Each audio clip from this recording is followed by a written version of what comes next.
Story 3 of Dastardly Criminals in Space. EdReads Short Sci-fi, Volume 4. Watchbird by Robert Sheckley. When Gelson entered, he saw that the rest of the Watchbird manufacturers were already present.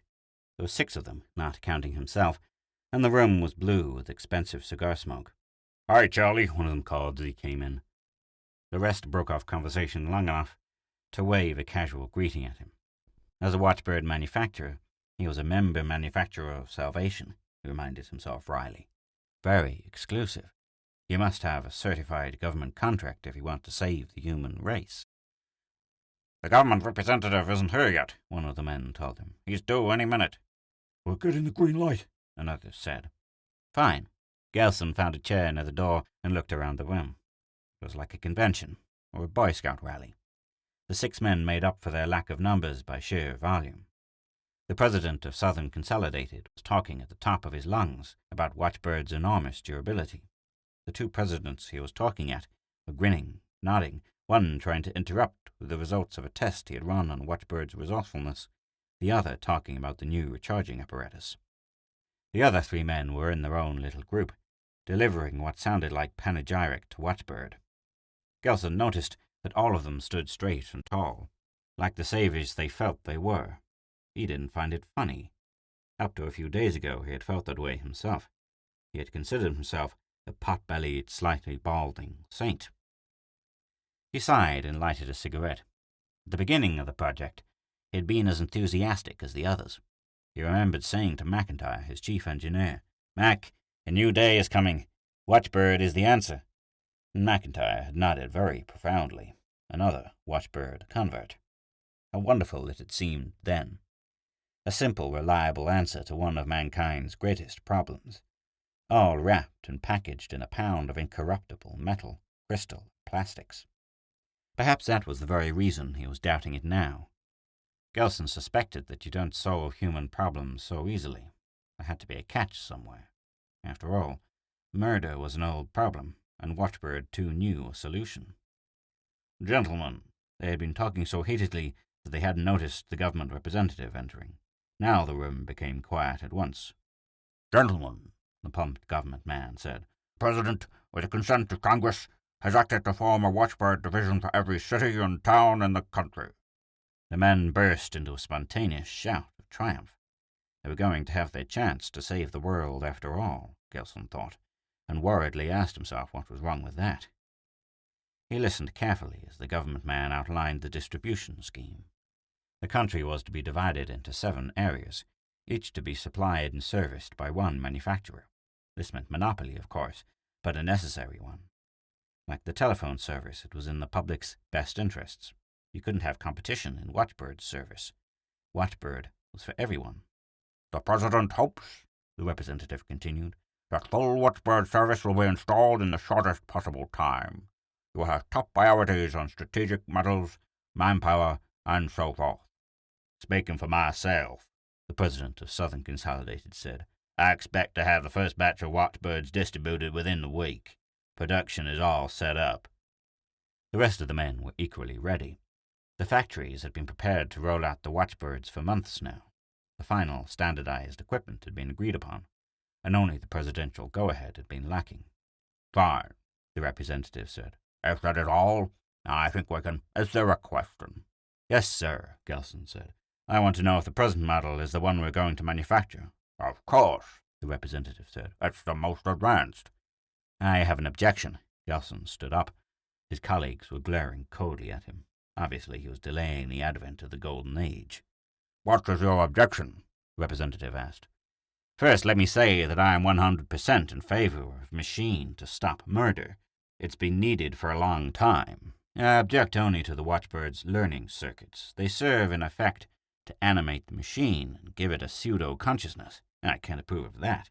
"But, Mr. Gelson, you yourself testified that the Watchbird would not be completely efficient unless such circuits were introduced.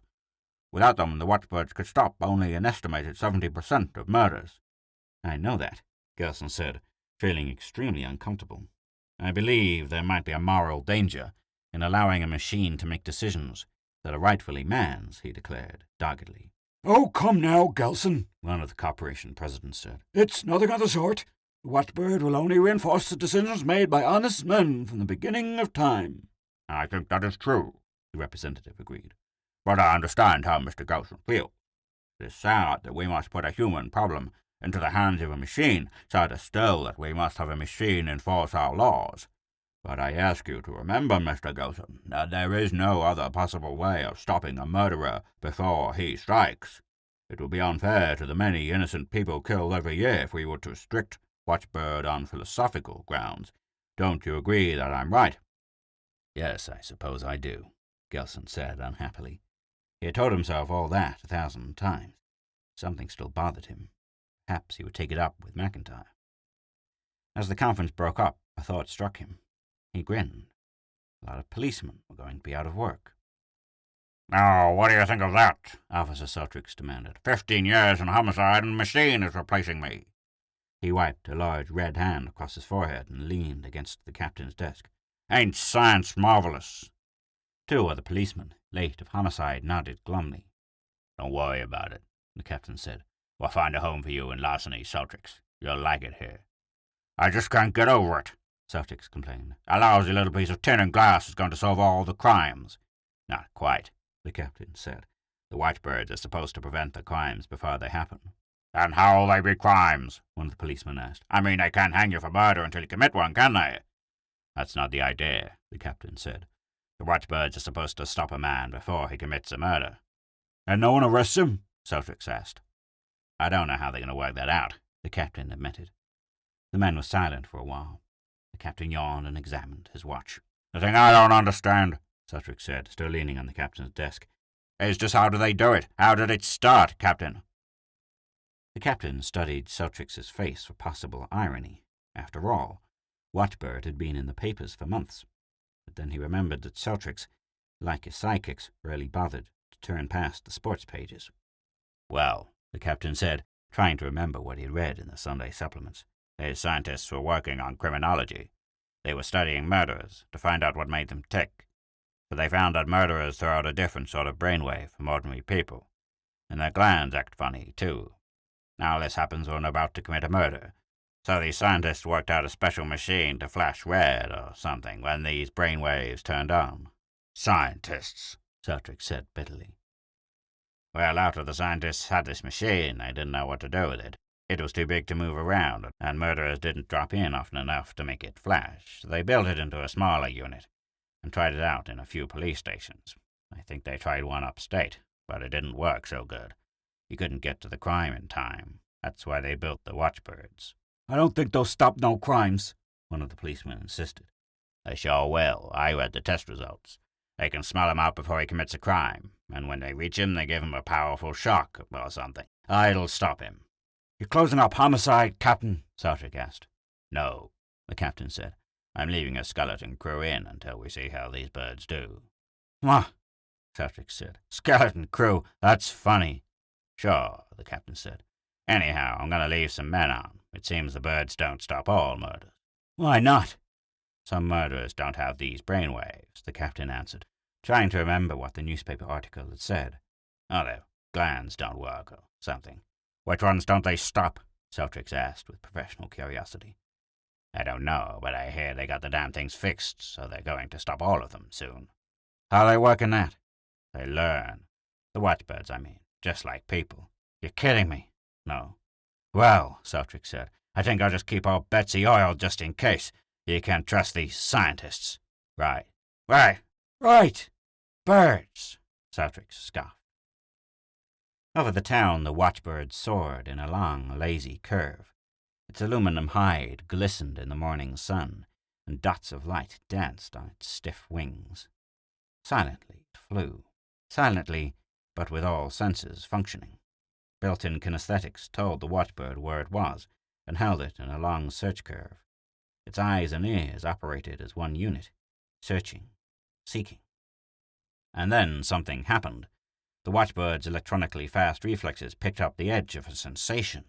A correlation sensor tested it, matching it with electrical and chemical data in its memory files. A relay tripped.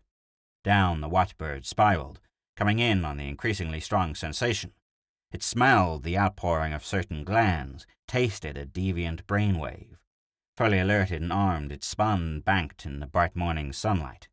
Donnelly was so intent he didn't see the Watchbird coming. He had his gun poised, and his eyes pleaded with the big grocer. "Don't come no closer!" "You lousy little punk," the grocer said, and took another step forward. "Rob me, I'll break every bone in your puny body." The grocer, too stupid or too courageous to understand the threat of the gun, advanced on the little thief. "All right," Donnelly said in a thorough state of panic. "All right, sucker, take—" A bolt of electricity knocked him on his back. The gun went off, smashing a breakfast food display. "What in hell?" the grocer asked, staring at the stunned thief. And then he saw a flash of silver wings. "Well, I'm really damned. Those watchbirds work." He stared until the wings disappeared in the sky. Then he telephoned the police. The Watchbird returned to its search curve. His thinking center correlated the new facts he had learned about murder. Several of these he hadn't known before. The new information was simultaneously flashed to all the other Watchbirds, and their information was flashed back to him. New information, methods, definitions were constantly passing between them. Now that the Watchbirds were rolling off the assembly line in a steady stream, Gelson allowed himself to relax. A loud, contented hum filled his plant. Orders were being filled on time, with top priorities given to the biggest cities in his area, and working down to the smallest towns. "All smooth, Chief," McIntyre said, coming in the door. He had just completed a routine inspection. "Fine, have a seat." The big engineer sat down and lighted a cigarette. "We've been working on this for some time," Gelson said, when he couldn't think of anything else. "We sure have," McIntyre agreed. He leaned back and inhaled deeply. He'd been one of the consulting engineers on the original Watchbird. That was 6 years back. He'd been working for Gelson ever since, and the men had become good friends. "The thing I wanted to ask you was this." Gelson paused. He couldn't think how to phrase what he wanted. Instead, he asked, "What do you think of the Watchbirds, Mac?" "Who, me?" The engineer grinned nervously. He had been eating, drinking, and sleeping Watchbird ever since its inception. He had never found it necessary to have an attitude. "Why, I think it's great." "I don't mean that," Gelson said. He realized that what he wanted was to have someone understand his point of view. "I mean, do you figure there might be some danger in machine thinking?" "I don't think so, Chief. Why do you ask?" "Look, I'm no scientist or engineer. I've just handled cost and production and let you boys worry about how. But as a layman, Watchbird is starting to frighten me." "No reason for that." "I don't like the idea of the learning circuits." "But why not?" Then McIntyre grinned again. "I know. You're like a lot of people, Chief. Afraid your machines are going to wake up and say, 'What are we doing here? Let's go out and rule the world.' Is that it?" "Maybe something like that," Gelson admitted. "No chance of it," McIntyre said. "The Watchbirds are complex, I'll admit, but an MIT calculator is a whole lot more complex, and it hasn't got consciousness." "No, but the Watchbirds can learn." "Sure, so can all the new calculators. Do you think they'll team up with the Watchbirds?" Gelson felt annoyed at McIntyre, and even more annoyed at himself for being ridiculous. It's a fact that the Watchbirds can put their learning into action. No one is monitoring them. "So that's the trouble," McIntyre said. "I've been thinking of getting out of Watchbird." Gelson hadn't realized it until that moment. "Look, Chief," McIntyre said. "will you take an engineer's word on this?" "Let's hear it." "The Watchbirds are no more dangerous than an automobile, an IBM calculator, or a thermometer. They have no more consciousness or volition than those things. The Watchbirds are built to respond to certain stimuli and to carry out certain operations when they receive that stimuli." "And the learning circuits?" "You have to have those," McIntyre said patiently, as though explaining the whole thing to a 10-year-old. "The purpose of the Watchbird is to frustrate all murder attempts, right? Will only certain murderers give out these stimuli. In order to stop all of them, the Watchbird has to search out new definitions of murder and correlate them with what it already knows." "I think it's inhuman," Gelson said. "That's the best thing about it. The Watchbirds are unemotional. Their reasoning is non-anthropomorphic. You can't bribe them or drug them. You shouldn't fear them either." The intercom on Gelson's desk buzzed. He ignored it. "I know all this," Gelson said. "But still, sometimes I feel like the man who invented dynamite. Thought it would only be used for blowing up tree stumps." "You didn't invent Watchbird." "I still feel morally responsible because I manufacture them." The intercom buzzed again, and Gelson irritably punched a button. "The parts are in on the first week of Watchbird operations. his secretary told him. How do they look? Wonderful, sir. Send them in 15 minutes. Gelson switched the intercom off and turned back to McIntyre, who was cleaning his fingernails with a wooden match. Don't you think that this represents a trend in human thinking? The mechanical God, the electronic father. Chief, McIntyre said, I think you should study Watchbird more closely. Do you know what's built into the circuits? Only generally. First, there is purpose, which is to stop living organisms from committing murder. 2. Murder may be defined as an act of violence, consisting of breaking, mangling, maltreating, or otherwise stopping the functions of a living organism by a living organism.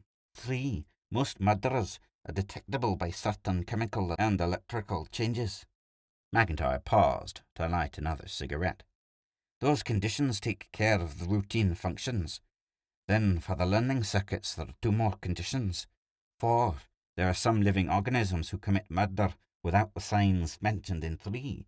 These can be detected by data applicable to condition 2. I see, Gelson said. You realize how foolproof it is? I suppose so. Gelson hesitated a moment. I guess that's all. Right, the engineer said and left. Gelson thought for a few moments. There couldn't be anything wrong with the watchbirds. Send in the reports, he said into the intercom. High above the lighted buildings of the city, the watchbird soared. It was dark, but in the distance the watchbird could see another, and another beyond that. For this was a large city, to prevent murder. There was more to watch for now. New information had crossed the invisible network that connected all watchbirds. New data, new ways of detecting the violence of murder. There, the edge of a sensation. 2 watchbirds dipped simultaneously. One had received the scent a fraction of a second before the other. He continued down while the other resumed monitoring. Condition 4, there are some living organisms who commit murder without the signs mentioned in Condition 3. Through his new information, the watchbird knew by extrapolation that this organism was bent on murder, even though the characteristic chemical and electrical smells were absent. The watchbird, all senses acute, closed in on the organism. He found what he wanted, and dived. Roger Greco leaned against a building, his hands in his pocket. In his left hand was the cool butt of a .45. Greco waited patiently. He wasn't thinking of anything particular, just relaxing against a building, waiting for a man. Greco didn't know why the man was to be killed. He didn't care. Greco's lack of curiosity was part of his value. The other part was his skill. One bullet, neatly placed in the head of a man he didn't know. It didn't excite him or sicken him. It was a job, just like anything else. He killed a man. So? As Greco's victim stepped out of a building, Greco lifted the .45 out of his pocket. He released the safety and braced the gun with his right hand. He still wasn't thinking of anything as he took aim, and was knocked off his feet. Greco thought he'd been shot. He struggled up again, looked around and sighted foggily on his victim. Again, he was knocked down. This time he lay on the ground, trying to draw a bead. He never thought of stopping, for Greco was a craftsman. With the next blow, everything went black, permanently, because the watchbird's duty was to protect the object of violence, at whatever cost to the murderer. The victim walked to his car. He hadn't noticed anything unusual. Everything had happened in silence. Gelson was feeling pretty good. The watchbirds had been operating perfectly. Crimes of violence had been cut in half, and cut again. Dark alleys were no longer mouths of horror. Parks and playgrounds were not places to shun after dark. Of course, there were still robberies. Petty thievery flourished, and embezzlement, larceny, forgery, and 100 other crimes. But that wasn't so important. You could regain lost money. Never a lost life. Gelson was ready to admit that he'd been wrong about the watchbirds. They were doing a job that humans had been unable to accomplish. The first hint of something wrong came that morning. McIntyre came into his office. He stood silently in front of Gelson's desk, looking annoyed and a little embarrassed. "What's the matter, Mac?" Gelson asked. "One of the watchbirds went to work on a slaughterhouse man. Knocked him out." Gelson thought about it for a moment. Yes, the watchbirds would do that. With their new learning circuits, they had probably defined the killing of animals as murder.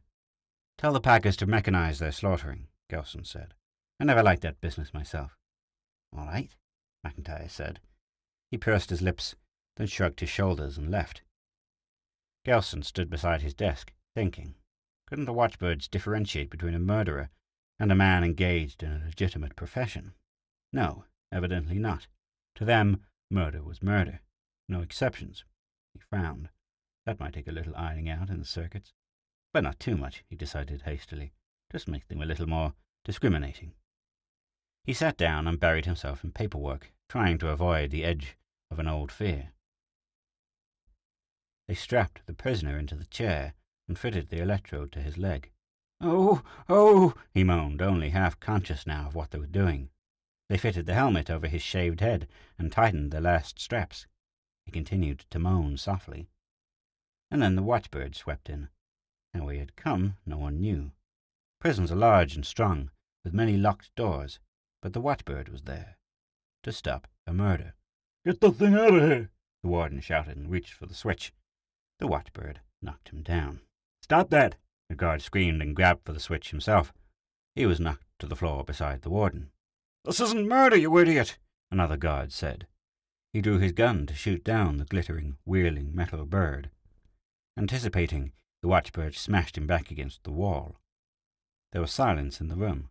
After a while, the man in the helmet started to giggle. Then he stopped. The Watchbird stood on guard, fluttering in mid-air, making sure no murder was done. New data flashed along the Watchbird network. Unmonitored, independent, the thousands of Watchbirds received and acted upon it. The breaking, mangling, or otherwise stopping the functions of a living organism by a living organism. New acts to stop. "Damn you, get going!" Farmer Hollister shouted and raised his whip again. The horse barked, and the wagon rattled and shook as he edged sideways. "You lousy hunk of pigmeal, get going!" the farmer yelled, and he raised the whip again. It never fell. An alert Watchbird, sensing violence, had knocked him out of his seat. A living organism? What is a living organism? The Watchbirds extended their definitions as they became aware of more facts. And of course, this gave them more work. The deer was just visible at the edge of the woods. The hunter raised his rifle and took careful aim. He didn't have time to shoot.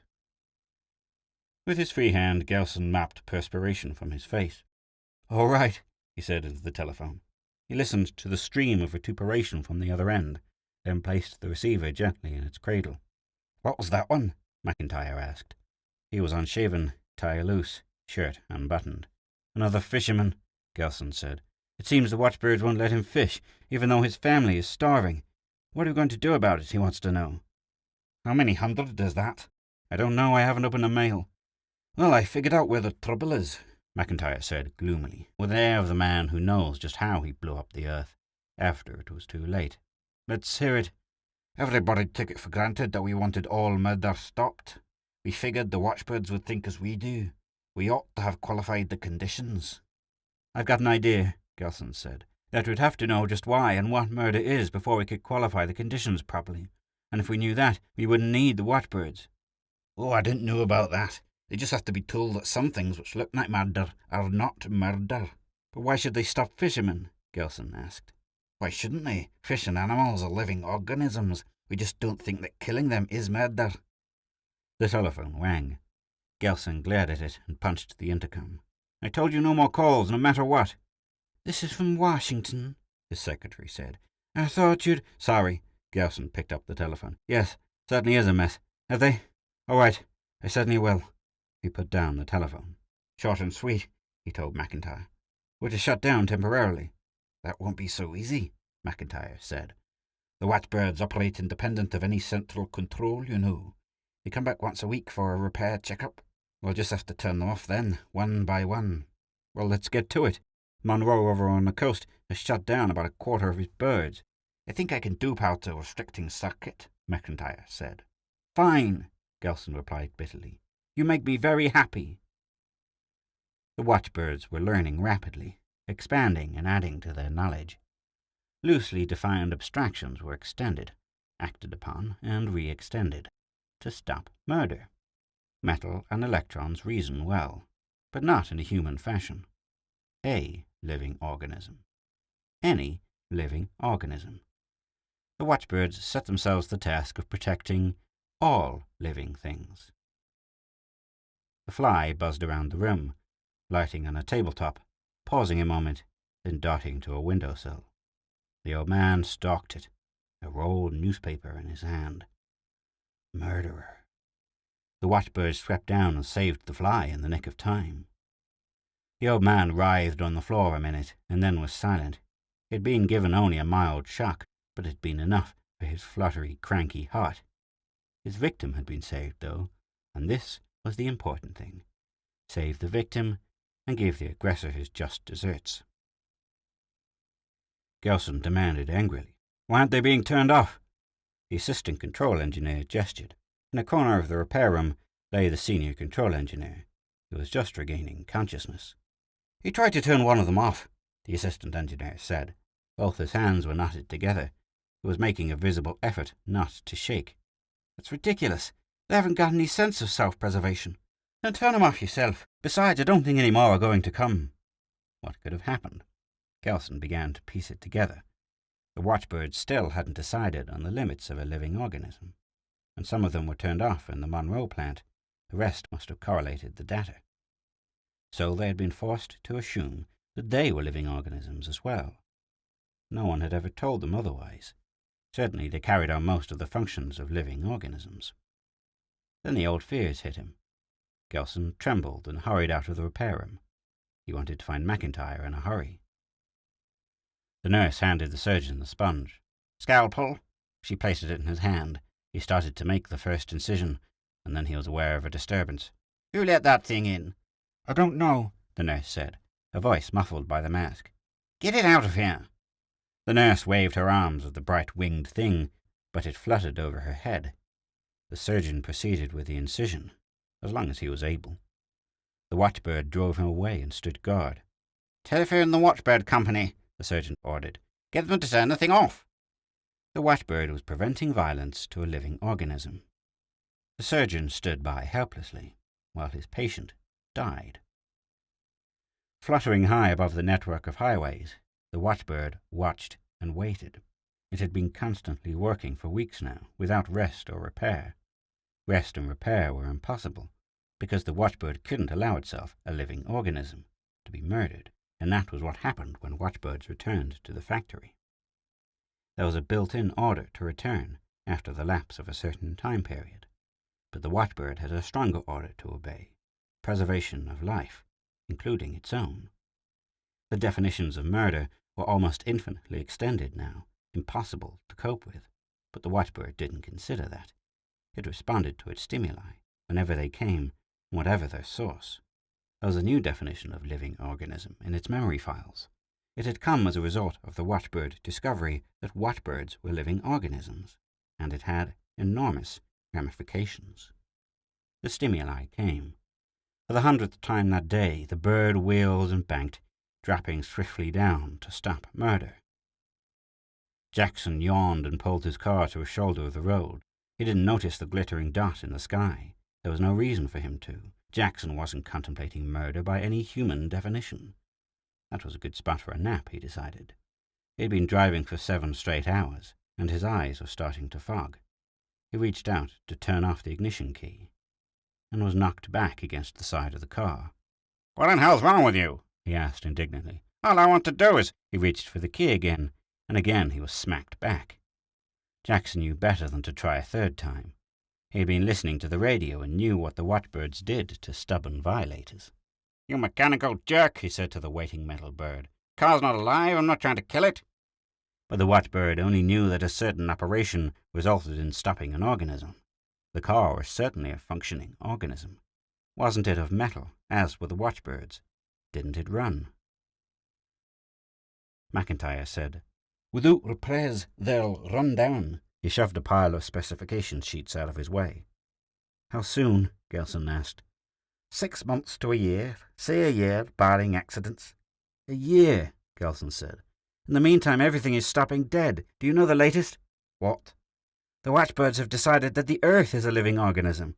They won't allow farmers to break ground for ploughing. And of course everything else is a living organism. Rabbits, beetles, flies, wolves, mosquitoes, lions, crocodiles, crows, and smaller forms of life such as bacteria. I knew, McIntyre said. And you tell me they'll wear out in 6 months or a year. What happens now? What are we going to eat in 6 months? The engineer rubbed his chin. We'll have to do something quick and fast. Ecological balance has gone to hell. Fast isn't the word. Instantaneously would be better. Gelson lighted his 35th cigarette for the day. At least I have the bitter satisfaction of saying I told you so, although I'm just as responsible as the rest of the machine-worshipping fools. McIntyre wasn't listening. He was thinking about watchbirds. Like the rabbit plague in Australia. The death rate is mounting, Gelson said. Famine and floods. Can't cut down trees. Doctors can't... What was that you said about Australia? The rabbits, McIntyre repeated. Hardly any left in Australia now. Why? How was it done? Oh, found some kind of germ that attacked only rabbits. I think it was propagated by mosquitoes. Work on that, Gelson said. You might have something. I want you to get on the telephone, ask for an emergency hookup with the engineers of the other companies. Hurry it up. Together you may be able to dope out something. Right, McIntyre said. He grabbed a handful of blank paper and hurried to the telephone. What did I tell you? Officer Seltrick said. He grinned at the captain. Didn't I tell you scientists were nuts? I didn't say you were wrong, did I? The captain asked. No, but you weren't sure. Well, I'm sure now. You'd better get going. There's plenty of work for you. I know. Seltrick drew his revolver from its holster, checked it, and put it back. Are all the boys back, Captain? All? The captain laughed humorlessly. Homicide has increased by 50%. There's more murder now than there's ever been. Sure, Seltrick said. The watchbirds are too busy guarding cans and slugging spiders. He started toward the door, then turned for a parting shot. Take my word, Captain. Machines are stupid. The captain nodded. Thousands of watchbirds trying to stop countless millions of murders. A hopeless task. But the watchbirds didn't hope. Without consciousness, they experienced no sense of accomplishment, no fear of failure. Patiently, they went about their jobs, obeying each stimulus as it came. They couldn't be everywhere at the same time, but it wasn't necessary to be. People learned quickly what the watchbirds didn't like and refrained from doing it. It just wasn't safe.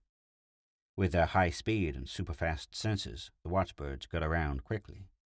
And now they meant business. In their original directives, there had been a provision made for killing a murderer, if all other means failed. Why spare a murderer? It backfired. The watchbirds extracted the fact that murder and crimes of violence had increased geometrically since they had begun operation. This was true because their new definitions increased the possibilities of murder. But to the watchbirds, the rise showed that the first methods had failed. Simple logic. If A doesn't work, try B. The watchbirds, shocked to kill. Slaughterhouses in Chicago stopped, and cattle starved to death in their pens because farmers in the Midwest couldn't cut hay or harvest grain. No one had told the watchbirds that all life depends on carefully balanced murders. Starvation didn't concern the watchbirds, since it was an act of omission. Their interest lay only in acts of commission. Hunters sat home, glaring at the silver dots in the sky, longing to shoot them down, but for the most part, they didn't try. The watchbirds were quick to sense the murder intent and to punish it. Fishing boats swung idle at their moorings in San Pedro and Gloucester. Fish were living organisms.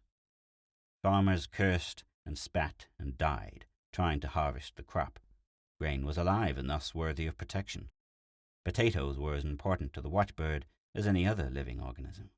The death of a blade of grass was equal to the assassination of a president, to the watchbirds. And of course, certain machines were living. This followed, since the watchbirds were machines and living. God help you if you maltreated your radio. Turning it off meant killing it. Obviously, its voice was silenced. The red glow of its tubes faded. It grew cold. The watchbirds tried to guard their other charges. Wolves were slaughtered trying to kill rabbits. Rabbits were electrocuted trying to eat vegetables. Creepers were burned out in the act of strangling trees. A butterfly was executed, caught in the act of outraging a rose. This control was spasmodic because of the fewness of the watchbirds. 1 billion watchbirds couldn't have carried out the ambitious project set by the thousands. The effect was of a murderous force, 10,000 bolts of irrational lightning raging around the country, striking 1,000 times a day. Lightning which anticipated your moves and punished your intentions. "Gentlemen, please," the government representative begged. "We must hurry." The 7 manufacturers stopped talking. "Before we begin this meeting formally," the president of Monroe said, "I want to say something. We do not feel ourselves responsible for this unhappy state of affairs. It was a government project. The government must accept the responsibility, both moral and financial." Gelson shrugged his shoulders. It was hard to believe that these men, just a few weeks ago, had been willing to accept the glory of saving the world. Now they wanted to shrug off the responsibility when the salvation went amiss. "I'm positive that need not concern us now," the representative assured him. "We must hurry. Your engineers have done an excellent job. I am proud of the cooperation you have shown in this emergency. You are hereby empowered to put the outlined plan into action." "Wait a minute," Gelson said. "There is no time." "The plan's no good." "Don't you think it'll work?" "Of course it'll work, but I'm afraid the cure will be worse than the disease." The manufacturers looked as though they would have enjoyed throttling Gelson. He didn't hesitate. "Haven't we learned yet?" he asked. "Don't you see that you can't cure human problems by mechanization?" "Mr. Gelson," the president of Monroe said, "I would enjoy hearing you philosophize, but unfortunately people are being killed. Crops are being ruined. There is famine in some sections of the country already. The watchbirds must be stopped at once. Murder must be stopped, too. I remember all of us agreeing on that. But this is not the way." "What would you suggest?" the representative asked. Gelson took a deep breath. What he was about to say took all the courage he had. "Let the watchbirds run down by themselves," Gelson suggested. There was a near riot. The government representative broke it up. "Let's take our lesson," Gelson urged. "Admit that we were wrong trying to cure human problems by mechanical means. Start again. Use machines, yes, but not as judges and teachers and fathers." "Ridiculous," the representative said coldly. "Mr. Gelson, you are overwrought. I suggest you control yourself." He cleared his throat. "All of you are ordered by the president to carry out the plan you have submitted." He looked sharply at Gelson. "Not to do so will be treason." "I'll cooperate to the best of my ability," Gelson said. "Good. Those assembly lines must be rolling within the week." Gelson walked out of the room alone. Now he was confused again. Had he been right, or was he just another visionary? Certainly he hadn't explained himself with much clarity. Did he know what he meant? Gelson cursed under his breath. He wondered why he couldn't ever be sure of anything. Weren't there any values he could hold on to? He hurried to the airport and to his plant. The Watchbird was operating erratically now. Many of its delicate parts were out of line, worn by almost continuous operation. But gallantly it responded when the stimuli came. A spider was attacking a fly. The Watchbird swooped down to the rescue. Simultaneously it became aware of something overhead. The Watchbird wheeled to meet it. There was a sharp crackle, and a powerbolt whizzed by the Watchbird's wing. Angrily it spat a shock wave. The attacker was heavily insulated. Again it spat at the Watchbird. This time a bolt smashed through a wing. The Watchbird darted away, but the attacker went after it in a burst of speed, throwing out more crackling power. The Watchbird fell, but managed to send out its message. Urgent, a new menace to living organisms, and this was the deadliest yet. Other Watchbirds around the country integrated the message. Their thinking centers searched for an answer. "Well, Chief, they bagged 50 today," McIntyre said, coming into Gelson's office. "Fine," Gelson said, not looking at the engineer. "Not so fine." McIntyre sat down. "Lord, I'm tired. It was 72 yesterday." "I know." On Gelson's desk were several dozen lawsuits, which he was sending to the government with a prayer. "They'll pick up again, though," McIntyre said confidently. "The Hawks are especially built to hunt down watchbirds. They're stronger, faster, and they've got better armor. We really rolled them out in a hurry, huh?" "We sure did." "The watchbirds are pretty good, too," McIntyre had to admit. "They're learning to take cover.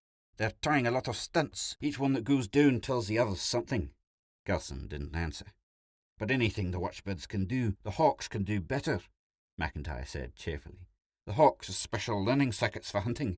They're more flexible than the watchbirds." Gelson gloomily stood up, stretched and walked to the window. The sky was blank. Looking out, he realized that his uncertainties were over. Right or wrong, He'd made up his mind. "Tell me," he said, still watching the sky, "what will the hawks hunt after they get all the watchbirds?" "Huh?" McIntyre said. "Why?" "Just to be on the safe side, you'd better design something to hunt down the hawks. Just in case, I mean." "You think?"